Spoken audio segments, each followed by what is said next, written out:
What is going on, guys? Welcome to Greggles TV Daily Rewind. This is where we go back a week and give you all of the past 7 days of tech news videos in one single video. And in this video, we talk about a new folding phone from Samsung. It's only going to cost $750, and it's coming out in just 2 years, actually under 2 years, that you should be able to order this phone, as well as information about the really cool trick that you can do with your Galaxy S22 Ultra. We've got news on the One UI 5 beta and release date, when that will happen, and much more. Enjoy this week. We'll see you in the next one. Story of the day, and only story of the day, has to do with One UI 5 and when the beta is going to come out and when the official release is going to come out and which phone's going to hit with it first. So here we go. So this is the story. You can see from the quote from Sam Mobile. The headline says S22 One UI 5.0 beta launches third week of July, set for October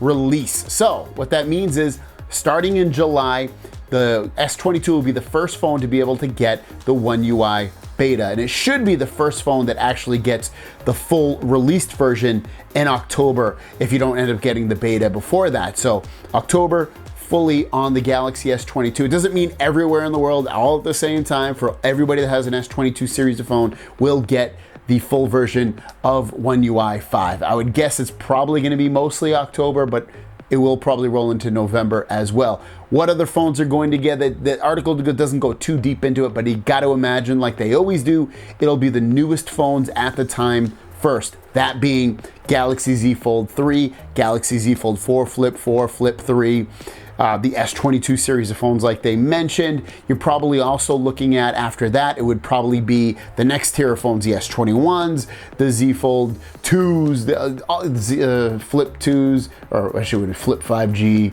Fold 2s. All those phones would eventually get it and just trickle down from there. But again, they always usually start with the newest thing, and in their highest end phone, which is usually the S22 series of phones, and then they kind of trickle down to the other newest phones, and then the older phones, and then again continue with that.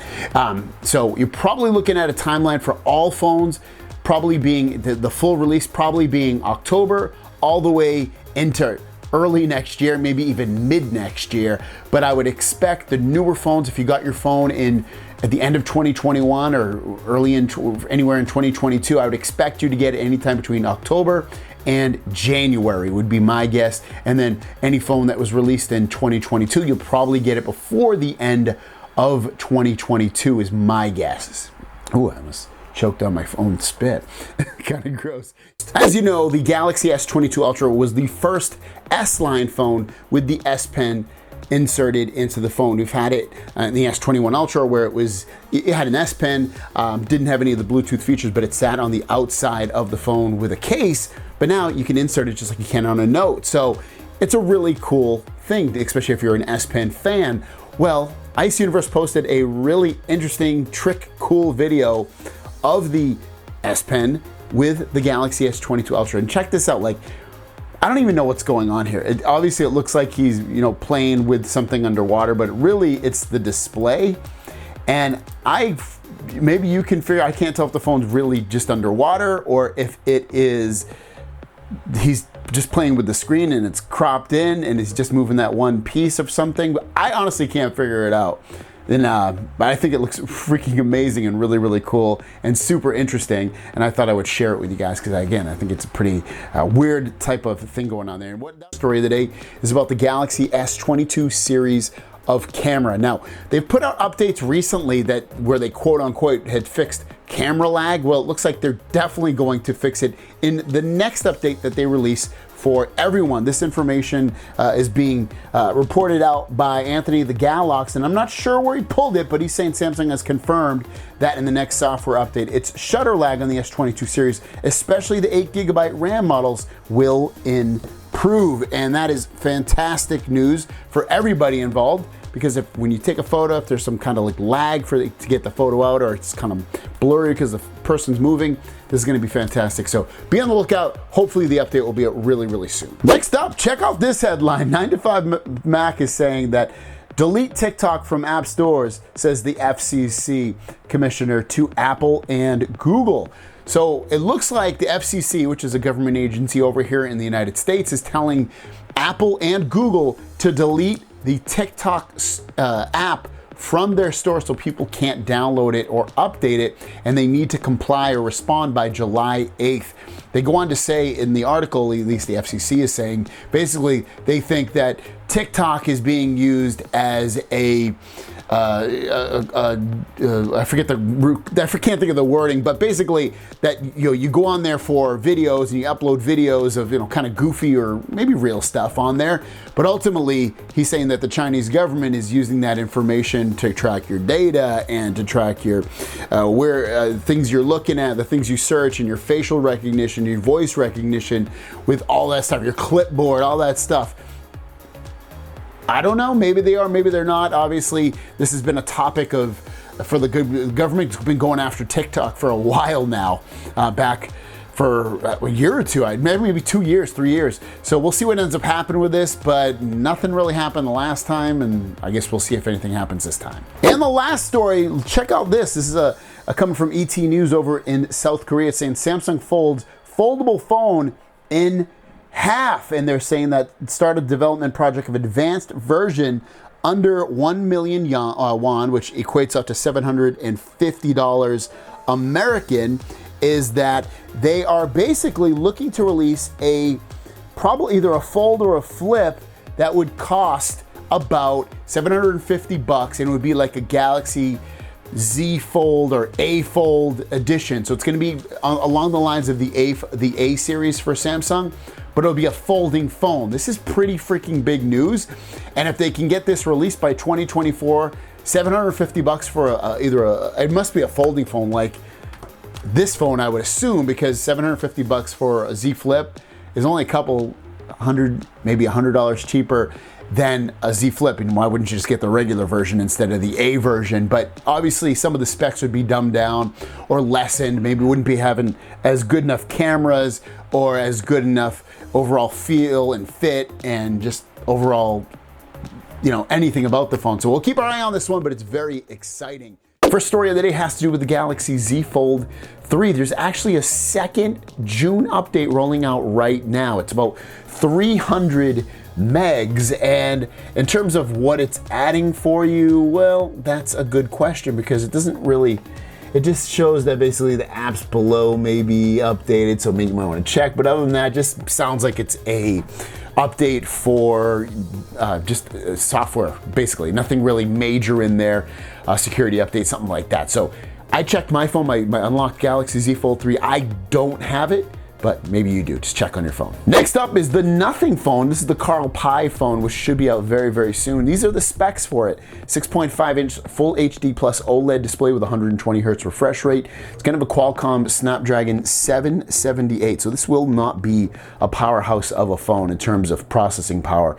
8 or 12 gigs of RAM, 128 or 256 gigs of storage, 50 megapixel Sony and 16 megapixel ultra wide cameras. Front camera will be 16 megapixels, run Android 12/Nothing OS, 4,500 milliamp battery, 45 watt wired charging, 15 watt wireless charging, stereo speakers, HDR10 plus, and side mounted fingerprint. There's rumors that it's going to cost $399. We'll wait and see on that, but if it comes out at $399, that's definitely potentially a serious competitor. And it also looks pretty cool. It lights up in the back of the phone. It's an interesting device. Would it be my personal main device? Probably not. Would it be great to give it to my son or somebody that doesn't want to pay top dollar phone but wants something kind of cool? Yeah. And our last story of the day has to do with the Galaxy Note phone. And this isn't the Note, this is the S22 Ultra, but the Galaxy Note phone, because you love the S Pen, you love the Note line, but the S22 Ultra kind of took it over, and we've been going back and forth if the Note line is ever going to come back. A lot of it, we've heard no, but what about now? Is it ever going to come back? Well, it looks like this is coming out. Ice Universe put out a tweet saying that TM Rowe, who runs Samsung's mobile division, saying starting this year, Galaxy Note will appear in the form of the S Ultra every year. A little bit of tricky wording there, but basically what it means is the Note phone will not come back, but it will come back in the S line, the Ultra version. So from now on, there will be no Note phone, it'll just be the Ultra phone. So don't bother waiting for the Note phone, just pick up yourself an S22 Ultra, 23 Ultra, 24 Ultra, whatever you want. They should all have the S Pen and very similar features, if not all the same features and more, versus the Note series. Your first and only story, like I said, is about the Galaxy Z Flip 4 and Fold 4 and that Snapdragon 8 Plus Gen 1. It's really, really going to be better than the Snapdragon 8 Gen 1, just the regular version. Remember, the 8 Gen 1, at least for some people, I haven't really experienced it all that much, except with my Sony phone, is overheating. And the performance throttling potentially, if it overheats too much. Well, check this out. This tweet is coming from Ice Universe, and Ice Universe is saying that the S22 series is the most unlucky flagship, suffering from Samsung's 4nm Snapdragon 8. According to my actual measurement, the Snapdragon 8 Plus has low fever, which means low heat, and long-lasting performance. Android makers are all launching regular flagships with new chips in the second half. So we already know that the Fold 4 and Flip 4 are going to have the Snapdragon 8 Plus Gen 1. So better heat management and better performance are all going to lead to a better experience. And again, I've used the Snapdragon 8 Gen 1 processor. Is a really fast processor. The processors have been amazing the last couple of years in terms of performance, being able to handle almost anything you throw at it. So this, again, don't have to worry, supposedly, don't have to worry about overheating, and when you're still gonna keep top performance. This is sounding amazing. Can't wait to get my hands on the Flip 4 and Fold 4. First question of the day comes from New York's finest. We have a 65-inch TV, and we saw online the TCL 90H TV. I really want a larger TV. If you had the choice to get a 98-inch TV, would you, if the price was right? Yeah, I would.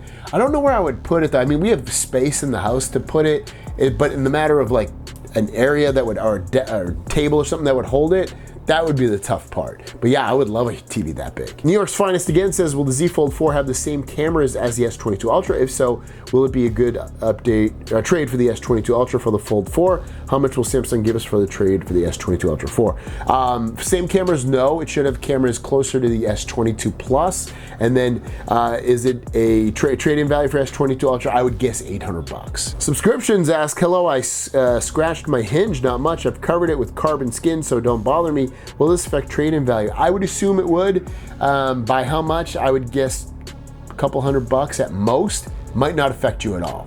So when you do the trade-in, I would say that it's in perfect condition, just to be safe. Romanoff asks, do you fear that the Z Fold 4 battery would be as bad as the Z Fold 3's battery? What scares me is receiving a new phone with issues. I don't think you'd have to worry too much about issues like a dead pixel or cracks. What I do think you have to worry about is potentially the battery life, but the Z Fold 4 is using the 8 Plus Gen 1 processor, which is supposed to be more efficient than their previous processors in terms of battery life. Performance is supposed to be peak, and battery life should be good as well.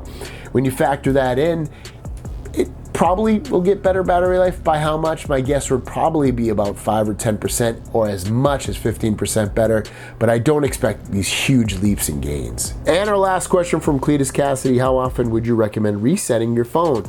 Almost never. The only time I do it is when I'm returning the phone or selling the phone or getting rid of the phone for whatever reason, but I almost never do it. It's a hassle is one of the things. I hate resetting it and having to sign in everything again. Also, the fact that I usually don't have problems so bad on my phone where I do need to reset it, so I would say only reset if you're having some major issues that you cannot fix. Right, first question of the day comes from New York's finest. Does Mint Mobile have the same perks as T-Mobile? Free calls to and from Mexico and Canada, and free text and internet in over 200 plus countries. If so, we may consider switching. So, free texting to other countries. I tried to look for it and find it. I didn't find anything. So I'm going to say no to that.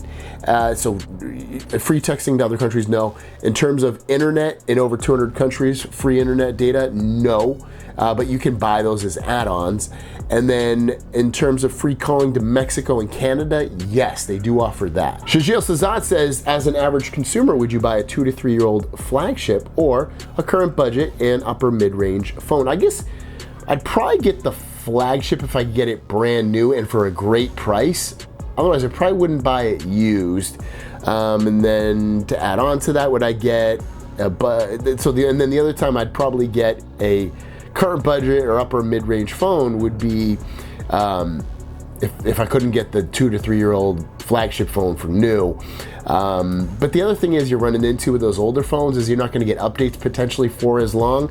So I'd probably go with like a mid-range Samsung phone. Lionel is asking, is Samsung gonna fix the overheating issues? Sometimes my phone overheats when I talk on my phone on my S22 Ultra. So I think with overheating, and it probably comes with any company, can they help fix it?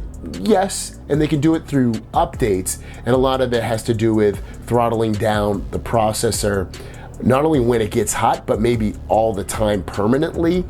Will Samsung fix all their overheating issues? I'd probably say no. I think it's still probably, and it probably has a lot to do with that Snapdragon 8 Gen 1 processor. Chris Hoffman says, where do you sell your phones for the best return in case of and ease of shipping back? Do you usually wait and do the trade-in or sell elsewhere? I have limited vision. Ease of sending back is also important. For me, I like the Amazon method when you don't even have to take a box or anything with you. Yeah, I love that, the idea of buying something from Amazon and going to like Kohl's and just returning it, and I don't need the box or anything. I think that's actually really cool. I love that they do that. You're asking when I sell a phone, I usually trade it, especially if I'm going to trade it in, I usually trade it into Samsung or directly. If it's otherwise I usually try to sell it to someone I know. That way I don't have to deal with anything, someone trying to scam me back. If I sold them the phone, they'd said it was broken or something. So that's usually where I try to do. But otherwise, if I have to go to the third method, I usually sell it on eBay. Romanoff says, would you get the whole set when the Z Fold 4 comes out, like buds, watch, and phone? I'm gonna get the watch and phone. I will so Z Fold 4, definitely getting the buds, as well as the Z Fold 4. The watch, I probably will get, but it's just really to make videos on it. Will I end up using it at the end of the day? I don't know. I mean, I'm really not looking forward to paying $500 for a device I won't use that much. I just bought a camera, like a 360 camera. I hadn't even opened it. I was gonna use it, and I'm like, $400. I just ended up returning it because I knew I wasn't gonna use it much. So yeah, but yes, I probably will get everything. Last question from Marcel Allen. How long do you think it would take apps for you that use pinch to zoom to go to fit the screen format? If you're talking about like Z Fold phones, how long would it take? Hopefully not long. Hopefully they get the issues with the dimensions of the screen and the resolution and all that so it fits perfectly on there. I guess that'd be my final answer. Thanks so much for your questions, guys. If you have a question, leave it in the comments down below. Have a great day, and we'll see you down the road. Peace.